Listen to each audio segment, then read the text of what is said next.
அனைவருக்கும் வணக்கம். இது உங்கள் வெற்றி டிஎன்பிஎஸ்சி அகாடமி. நம்ம இப்போ பார்க்க போகிற டாபிக் என்னன்னா, பெரியார் அவர்களை பற்றி பார்க்க போகிறோம். இந்த டாபிக் ஜென்ரல் ஸ்டடீஸில் யூனிட் 3ல கவர் ஆகும். அதே மாதிரி யூனிட் 7லேயும் இந்த டாபிக் வரும். அதனால் இந்த டாபிக் கொஞ்சம் இம்பார்ட்டன்ட் கொடுத்து பார்த்து வச்சுக்கோங்க.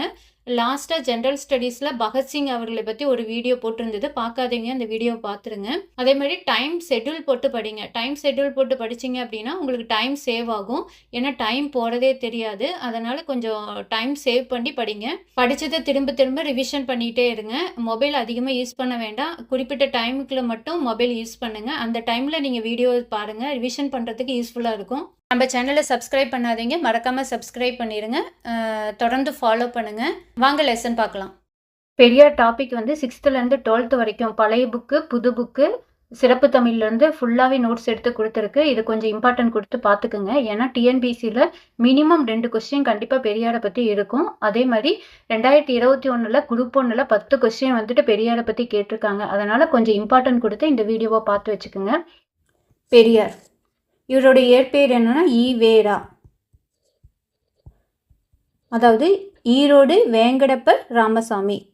பெரியார் பிறந்த ஆண்டு, எந்த ஆண்டு பிறந்தார் அப்படின்னா 1879 செப்டம்பர் 17 பிறந்தார்.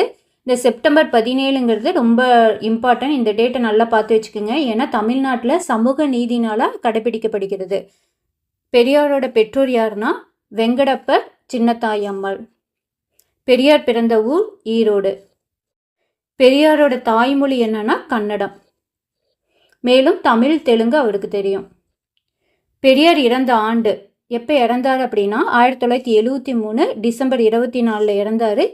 எங்கே அப்படின்னா சென்னையில் இருக்க பெரியார் திடல்ங்கிற இடத்துல இறந்தார். பெரியார் எழுதிய நூல்கள், என்னென்ன நூல்கள் எழுதினார் அப்படின்னா பெண் ஏன் அடிமையானாள், இந்த நூல் பெண்ணியம் குறித்த நூல். சித்திரபுத்திரன் என்னும் புனைப்பெயரில் கட்டுரை எழுதினார். இவர் கட்டுரை எழுதும்போது புனைப்பெயர் வச்சுக்கிட்டாரு. என்ன பேர் அப்படின்னா சித்திரபுத்திரன். அம்பேத்கரின் ஜாதி ஒழிப்பு நூலை 1936 தமிழில் பதிப்பித்தார். ஜாதி ஒழிப்புங்கிற நூல் எழுதியவர் யாருன்னா அம்பேத்கர். அதை தமிழில் மொழிபெயர்த்தவர் யாருன்னா பெரியார். எந்த ஆண்டு அப்படின்னா 1936. மற்ற நூல்கள் என்னன்னா தமிழர், தமிழ்நாடு, தமிழர் பண்பாடு. தமிழர், தமிழ்நாடு, தமிழர் பண்பாடு. திராவிடர், ஆரியர் உண்மை, தமிழ்நாடு தமிழருக்கே, கடவுளும் மனிதனும். இந்த நூல்களெல்லாம் கொஞ்சம் இம்பார்ட்டன்ட் கொடுத்து பார்த்து வச்சுக்கோங்க. இதழ்கள், பெரியார் நடத்திய இதழ்கள் என்னென்ன அப்படின்னா குடியரசு. குடியரசுங்கிறது வார இதழ். அதாவது இவர் 1922 கோயம்புத்தூர் சிறையில் இருக்கும்போது தன் நண்பர் தங்கப்பெருமாளோடு சேர்ந்து குடியரசு இதழை தொடங்கணும்னு சொல்லிட்டு முடிவு செய்தார். அவர் தொடங்கிய ஆண்டு எப்போனா 1925 மே 2 தொடங்கப்பட்டது. இது சுயமரியாதை இயக்கத்தின் அதிகாரப்பூர்வ செய்தித்தாள். சுயமரியாதை இயக்கத்தின் அதிகாரப்பூர்வ செய்தித்தாள் எது அப்படின்னா குடியரசு தான். இது வார இதழ். ரிவோல்ட்டுங்கிறது ஆங்கில செய்தித்தாள். எந்த ஆண்டு வெளிவந்தது அப்படின்னா 1928. புரட்சிங்கிறது இதழ் எப்போ வெளிவந்தது அப்படின்னா 1933. பகுத்தறிவு இதழ் வெளிவந்த ஆண்டு 1934. இந்த இயர்ஸ்லாம் கொஞ்சம் இம்பார்ட்டன்ட் கொடுத்து பார்த்து வச்சுக்கோங்க. ஏன்னா இதை வரிசைப்படுத்துகிறதுல கூட கேட்பாங்க. அதனால் இயர்ஸ் நல்லா பார்த்து வச்சுக்கோங்க. விடுதலை, இந்த இதழ் வெளிவந்த ஆண்டு எப்போனா 1935 வெளிவந்தது.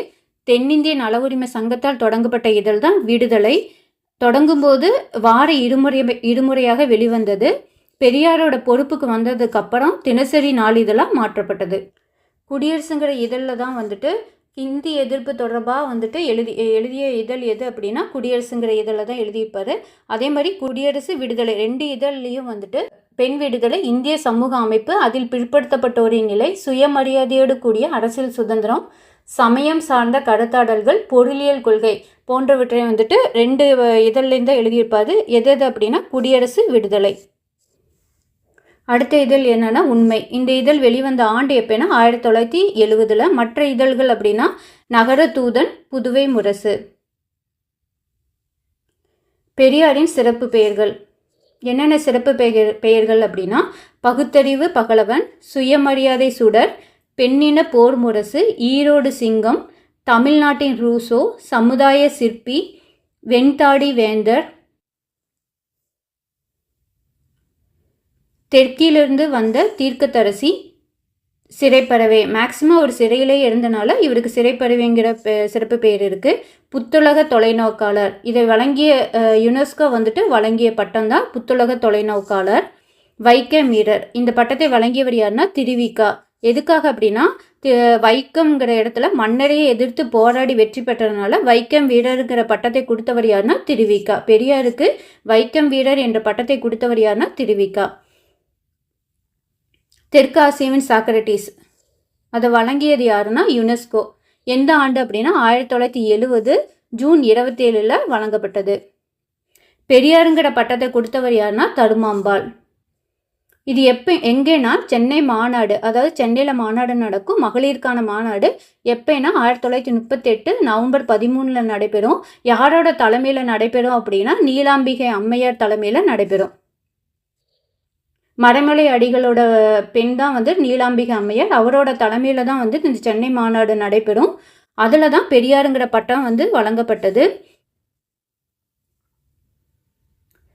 சமூக சீர்திருத்த செயல்பாட்டுக்காக 1970 ஆண்டு ஐக்கிய நாடுகள் அவையின் யுனெஸ்கோ விருது வழங்கப்பட்டது. அதாவது எதுக்காக வழங்கப்பட்டதுன்னா பெரியாருக்கு சமூக சீர்திருத்த செயல்பாட்டுக்காக தான் 1970 ஆண்டு ஐக்கிய நாடுகள் அவையின் யுனெஸ்கோ விருது வந்து வழங்கப்பட்டது. மத்திய அரசு 1978 ஆண்டு அஞ்சல் தலை வெளியிட்டது. மத்திய அரசு எந்த ஆண்டு வெளியிட்டதுன்னா அஞ்சல் தலையை, பெரியாரோட அஞ்சல் தலை வெளியிட்டப்பட்ட ஆண்டு வந்துட்டு 1978 ஆண்டு வெளியிடப்பட்டது. 25 பைசா அஞ்சல் தலையில் வெளியிடப்பட்டது. பெரியார் 19 வயதில், அதாவது 1898 நாகம்மையை திருமணம் செய்து கொண்டார். பெரியாரின் 19 வயதில் நாகம்மையை திருமணம் செய்து கொண்டார். ஆண்டு எப்போனா 1898. 1904 ஆண்டு இந்துக்களின் புனித தலமாக கருதப்படும் காசிக்கு பயணம் மேற்கொண்டார். அதாவது 1904 ஆண்டு குடும்ப பிரச்சனை காரணமாக காசிக்கு வந்து துறவு மேற்கொள்ள செல்வார். அங்கே வந்துட்டு பிராமணர் அல்லாதோருக்கு வந்துட்டு சத்திரத்துலேருந்து உணவு தர மறுக்கப்பட்டது. அதுக்கப்புறம் சத்திரத்துலேருந்து தூக்கி வீசப்பட்ட இலையிலிருந்து சாப்பிடும் நிலை ஏற்பட்டது பெரியாருக்கு. இதனால் இதுக்கப்புறம் தான் காசி பயணத்துக்கு பின் தன்னை ஒரு இறைமறுப்பாளராக மாற்றிக்கொண்டு பொது சேவையில் ஈடுபட்டார். 1915 ஆண்டு பிராமணர் அல்லாதோர் மாநாட்டை ஈரோட்டில் கூட்டினார். பிராமணர் அல்லாதோர் மாநாட்டை வந்துட்டு ஈரோட்டில் கூட்டிய ஆண்டு எப்போ அப்படின்னா 1915 ஆண்டு. ஈரோடு நகரசபை தலைவராக தேர்ந்தெடுக்கப்பட்ட ஆண்டு எப்போனா 1918. நெக்ஸ்ட், பெரியார் காங்கிரஸ் கட்சியின் உறுப்பினராக இருந்த ஆண்டு எப்போனா 1919 1925. 1919 ராஜாஜியின் முயற்சியால் காங்கிரஸில் இணைந்தார். யாரோட முயற்சியால் வந்து காங்கிரஸில் இணைவார் அப்படின்னா ராஜாஜியோட முயற்சியால் தான் காங்கிரஸில் இணைவார். எந்த ஆண்டுனா 1919. மெயினாக அவரோட கொள்கைகளை பரப்புறதுக்காக காங்கிரஸில் இணைவார். ஒத்துழையாமை இயக்கத்திற்கு ஆதரவாக தான் வகித்து வந்த அனைத்து பொறுப்புகளையும் ராஜினாமா செய்தார். ஒத்துழையாமை இயக்கம் எப்போ நடைபெறும்னா 1920 to 22 வரைக்கும் நடைபெறும். அதற்கு ஆதரவாக தான் வகித்து வந்த அனைத்து பொறுப்புகளையும் ராஜினாமா செய்தார். 1921 ஆண்டு சென்னை மாநில காங்கிரஸ் கமிட்டி நிர்வாகியாக தேர்ந்தெடுக்கப்பட்டார். டிஎன்பிஎஸ்சியில் சென்னை மாநில காங்கிரஸ் கமிட்டி நிர்வாகி அல்லது செயலாளர்னு கூட கேட்பாங்க, அதனால் நல்லா பார்த்து வச்சுக்கோங்க. 1922 ஆண்டு சென்னை மாநில காங்கிரஸ் தலைவரானார். சென்னை மாநில காங்கிரஸ் தலைவராக ஆன ஆண்டு எப்போனா 1922. இப்போ டிஎன்பிஎஸ்சி கொஸ்டினில் ஆப்ஷனில் 1922 இல்லாத பட்சத்தில் 1923 போடுங்க. கள்ளுக்கடை மறியல் போராட்டம். கள்ளுக்கடை மறியல் போராட்டம் நடைபெற்ற ஆண்டு எப்போனா 1921. அதாவது ஆப்ஷனில் 1921 இல்லாத பட்சத்தில் 1920ன்னு போடுங்க. கல்லுக்கு காரணமாக இருக்கும் தென்னை மரங்களை வெட்டி வீழ்த்த வேண்டும் என்ற காந்தியின் மது ஒழிப்பு திட்டத்தின் ஒரு பகுதியாக கள்ளுக்கடைகளை மூட வலியுறுத்தி மறியல் செய்தார் பெரியார். அதன் எதிரொலியாக ஈரோட்டில் தனக்கு சொந்தமான 500 தென்னை மரங்களை வெட்டி வீழ்த்தினார். இவருக்கு சொந்தமான 500 தென்னை மரங்களை வெட்டி வீழ்த்தினார். கள்ளுக்கடை மறியலில் ஈடுபட்டதற்காக 1921 ஆண்டு சிறை தண்டனை பெற்றார். கள்ளுக்கடை மறியலுக்காக சிறை தண்டனை பெற்ற ஆண்டு எப்போனா 1921 ஆண்டு. கள்ளுக்கடை மறியலில் மனைவி நாகம்மையார், தமக்கை கண்ணம்மாள் ஆகியோர் கலந்து கொண்டனர். அதாவது கள்ளுக்கடை மறியலில் இவரோட மனைவி நாகம்மையாரும் இவரோட தமக்கை கண்ணம்மாளும் கலந்து கொண்டனர். இந்த போராட்டத்தின் காரணமாக ஆங்கில அரசு நிர்வாகத்தினர் உடனடியாக பணிந்தனர். நெக்ஸ்ட், வைக்கம் போராட்டம். வைக்கம் போராட்டம் நடைபெற்ற ஆண்டு எப்போனா 1924. ஜாதி தர்மம் என்ற பெயரில் ஒடுக்கப்பட்ட பிரிவுகளை சேர்ந்தவர்கள் கோவிலுக்குள்ளும், அதாவது கோவில் கருவறைக்குள் அதை சுற்றியுள்ள வீதிகளிலும் நுழைவது மறுக்கப்பட்டிருந்தது. இந்த கோவில் என்ன கோவில் அப்படின்னா மகாதேவர் கோவில். இந்த வைக்கங்கிற பிளேஸ் எங்கே இருக்குது அப்படின்னா திருவிதங்கர் சமஸ்தானத்தின் ஒரு சுதேச அரசு, தற்போது கேரளா மாநிலத்தில் உள்ள நகரமாகும். போராட்டத்தின் தொடக்கத்தில் மதுரையை சேர்ந்த ஜார்ஜ் ஜோசப் பெரும்பங்கு வகித்தார். போராட்டத்தின் தொடக்கத்தில் மதுரையை சேர்ந்த ஜார்ஜ் ஜோசப் பெரும்பங்கு வகித்தார்.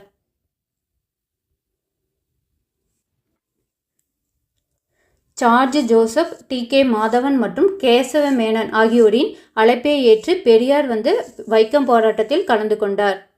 யாரோட அழைப்பை ஏற்று வைக்கம் போராட்டத்தில் பெரியார் கலந்துக்கிட்டார் அப்படின்னா George Joseph, T K. Madhavan, Kesava Menon. இதனால் பெரியார் 2 முறை கைது செய்யப்பட்டு 7 மாதங்கள் சிறையில் அடைக்கப்பட்டார். 2 தடவை கைது செய்யப்படுவார் பெரியார். ஃபஸ்ட்டு தடவை 1 மாதமும், 2வது தடவை 6 மாதமும் கைது செய்யப்பட்டு மொத்தம் 7 மாதங்கள் சிறையில் அடைக்கப்பட்டார். இதன் பிறகு மனைவி நாகம்மை மற்றும் தமக்கை கண்ணம்மாள் இந்த போராட்டத்தை முன்னெடுத்து முதலில் கைது செய்யப்பட்டனர். முதலில் கைது செய்யப்பட்டவர்கள் யாருன்னா மனைவி நாகம்மையும் பெரியாரோட தமைக்கு கண்ணம்மாளும். காந்தி தலைமையிலான பெல்காம் மாநாடு எப்போ நடைபெறும்னா 1924 நடைபெறும். வைக்கம் போராட்டத்தை வரவேற்று தீர்மானம் இயற்றப்பட்டது. பெல்காம் மாநாடு எப்போ நடைபெறும்னா 1924 நடைபெறும். அதில் தலைமை தாங்கினவர் யாருன்னா காந்தி. அவரோட தலைமையில் வைக்கம் போராட்டத்தை வரவேற்று தீர்மானம் இயற்றப்பட்டது. 1925 ஜூன் மாதத்தில் வைக்கம் பகுதியில் விதிக்கப்பட்டிருந்த தடை நீக்கப்பட்டது. வைக்கம் பகுதியில் விதிக்கப்பட்டிருந்த தடை நீக்கப்பட்ட ஆண்டு எப்போனா 1925 ஜூன். ஓகே, நெக்ஸ்ட்டு சேரன்மாதேவி தனிப்பந்தி முறை எதிர்ப்பு. ஆங்கிலேயர்கள் அளிக்கும் கல்வியை புறக்கணிக்க வேண்டும் என்ற காங்கிரஸ் கட்சியின் வேண்டுகோளை ஏற்று இந்திய மாணவர்கள் கல்வியை புறக்கணித்தனர். மாணவர்களின் கல்வி பாதிக்கப்படாமல் இருக்க காங்கிரஸ் கட்சியால் பள்ளிகள் திறக்கப்பட்டன. தமிழ் குருகுலம், பரத்வாஜ் ஆசிரமம் ஆகிய அமைப்புகளை வ.வே.சு. ஐயர் திருநெல்வேலி மாவட்டம் கல்லிடைக்குறிச்சியில் 1923 தொடங்கினார். தமிழ் குருகுலத்தையும் பரத்வாஜ் ஆசிரமத்தையும் தொடங்கியவர் யாருன்னா வ.வே.சு. ஐயர். எங்கே அப்படின்னா திருநெல்வேலி மாவட்டம் கல்லிடைக்குறிச்சியில் தொடங்கப்பட்டது. எந்த ஆண்டு அப்படின்னா 1923 தொடங்கப்பட்டது. பிறகு இந்த அமைப்புகள் 1924 சேரன்மாதேவிக்கு மாற்றப்பட்டன. ஃபஸ்ட்டு எங்கே இருந்துன்னா கல்லிடைக்குறிச்சியில் இருந்தது. அடுத்து சேரன்மாதேவிக்கு மாற்றப்பட்டது. இதுவும் திருநெல்வேலி டிஸ்ட்ரிக்ட் தான். இவ்வமைப்புகள் காங்கிரஸ் கமிட்டியின் பொருளாதார உதவியுடன் செயல்பட்டன. காங்கிரஸ் கமிட்டியின் பொருளாதார உதவியுடன் தான் இந்த பள்ளிகள் செயல்பட்டன. இந்த குருகுலத்தில் பிராமண மாணவர்களுக்கும் பிராமணர் அல்லாத மாணவர்களுக்கும் இடையே தனிப்பந்தி முறை கடைபிடிக்கப்படுகிறது என்பதை அறிந்த பெரியார் இம்முறைக்கு எதிராக போராட்டத்தை தொடங்கினார். அதாவது பிராமண மாணவர்களுக்கும் பிராமணர் அல்லாத மாணவர்களுக்கும் தனிப்பந்தி முறை கடைபிடிக்கப்பட்டது இந்த குருகுலத்தில். இதை பெரியார் தெரிஞ்சதுக்கு அப்புறம் இதுக்கு எதிராக போராட்டத்தை தொடங்குவார். போராட்டத்தை அடுத்து வ.வே.சு. ஐயர் குருகுல பொறுப்பிலிருந்து விலகி அதை மகாதேவர் ஐயர் என்பவரிடம் ஒப்படைத்தார். இந்த போராட்டம் வந்தோடையே வ.வே.சு. ஐயர் அந்த பொறுப்பிலிருந்து விலகி மகாதேவர் ஐயரிடம் இந்த பொறுப்பை ஒப்படைப்பார். அதன் பிறகு காங்கிரஸ் மேலிடம் டி.எஸ்.எஸ். ராஜன் என்பவரிடம் குருகுலத்தை ஒப்படைத்தது. இதுக்கப்புறம் காங்கிரஸ் மேலிடம் என்ன பண்ணுன்னா டி.எஸ்.எஸ். ராஜன் என்பவரிடம் இந்த பொறுப்பை ஒப்படைக்கும். நெக்ஸ்ட் வகுப்பாரி பிரதிநிதித்துவம் கோரும் தீர்மானம். பெரியார் பார்ப்பனர் அல்லாதாருக்கான சட்டசபை இடஒதுக்கீடு கோரும் தீர்மானத்தை கொண்டு வர முயன்றார். ஒரு 4-5 மாநாட்டில் இந்த தீர்மானத்தை கொண்டு வருவார். அந்த தீர்மானங்களை ஒதுக்கப்பட்டன. எந்தெந்த மாநாட்டில் கொண்டு வருவார் அப்படின்னா 1920 திருநெல்வேலி காங்கிரஸ் மாநாடு, 1921 தஞ்சாவூர் காங்கிரஸ் மாநாடு, 1922 திருப்பூர் காங்கிரஸ் மாநாடு, 1924 திருவண்ணாமலை காங்கிரஸ் மாநாடு. 1922 திருப்பூர் காங்கிரஸ் மாநாட்டில் தான் இவர் காங்கிரஸ் தலைவராக தேர்ந்தெடுக்கப்படுவார். அந்த மாநாட்டில் தான் கல்வி வேலைவாய்ப்புகளில் வகுப்பாரி பிரதிநிதித்துவம் கோரும் தீர்மானத்தை பேசுவார். இறுதியாக 1925ஆம் ஆண்டு காஞ்சிபுரம் மாநாட்டில் தீர்மானத்தை கொண்டு வந்த பெரியார் தீர்மானம் தோல்வி அடைந்ததால் காங்கிரஸ் கட்சியிலிருந்து வெளியேறினார். காங்கிரஸ் கட்சியிலிருந்து வெளியேறிய ஆண்டு எப்பனா 1925ல் வெளியேறுவாரு. எந்த மாநாடு அப்படின்னா காங்கிரஸ் மாநாட்டில இருந்து. பெரியாரின் தீர்மானத்தை அனுமதிக்க மறுத்தவர் யாருன்னா திருவிக. ஓகே, நெக்ஸ்ட் வீடியோவில் பெரியாரின் சுயமரியாதை இயக்கத்திலேருந்து கண்டினியூ பண்ணிடலாங்க. இப்போ டிஎன்பிசி கொஸ்டின்லாம் பார்க்கலாம். நெக்ஸ்ட்டு பெரியாரின் கூற்றுகள். அதாவது இது டிஎன்பிசி கொஸ்டினில் வந்து பெரியாரோட கூற்றுகள் வந்து கொடுத்துருக்காங்க. அதனால் இது கொஞ்சம் நல்லா ரீட் பண்ணி வச்சுக்கோங்க. மனிதன் சுதந்திரமாக பிறக்கிறான். சுயமரியாதை அவனின் பிறப்புரிமை. சமூக நீதி சமூக சமத்துவத்தை உறுதிப்படுத்தும் என்று கூறினார் பெரியார். சுயமரியாதையை மக்கள் தங்கள் உயிருக்கு ஒப்பாக எண்ண வேண்டும் என்று விரும்பினார் யார்னா பெரியார். தந்தை பெரியாரின் சுயமரியாதை இயக்கத்தின் தத்துவம்.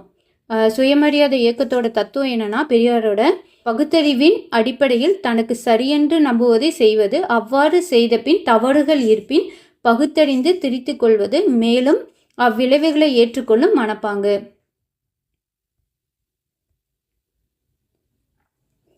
காமராஜர் பெரியார் ஆதரவுடன் சவால் விடுத்த கூற்று. அதாவது பெரியார் ஆதரவோட காமராஜர் சவால் விடுத்த கூற்று என்னன்னா, தாழ்ந்த ஜாதி மருத்துவர் தவறாக ஊசி போட்டதால் இறந்த ஒரு மனிதரை என்னிடம் காண்பிக்கவும், அல்லது தாழ்ந்த ஜாதி பொறியாளரால் தகர்ந்து போன ஒரு கட்டிடத்தை என்னிடம் காண்பிக்கவும் என்று சவால் விடுத்தார். சவால் விடுத்தவர் யாருன்னா காமராஜர். யாரோட உதவியாளர் அப்படின்னா ஆதரவோட அப்படின்னா பெரியாரோட ஆதரவில் காமராஜர் சவால் விடுப்பார். அதே மாதிரி தொழிற்கல்வியில் வகுப்பு வாரியான இடஒதுக்கீடு செல்லாது என உயர்நீதிமன்றமும் உச்சநீதிமன்றமும் அளித்த தீர்ப்பு பெரியாரை வகுப்புவாத இடஒதுக்கீடு தேவை என்ற கிளர்ச்சியை நோக்கி உந்தியது.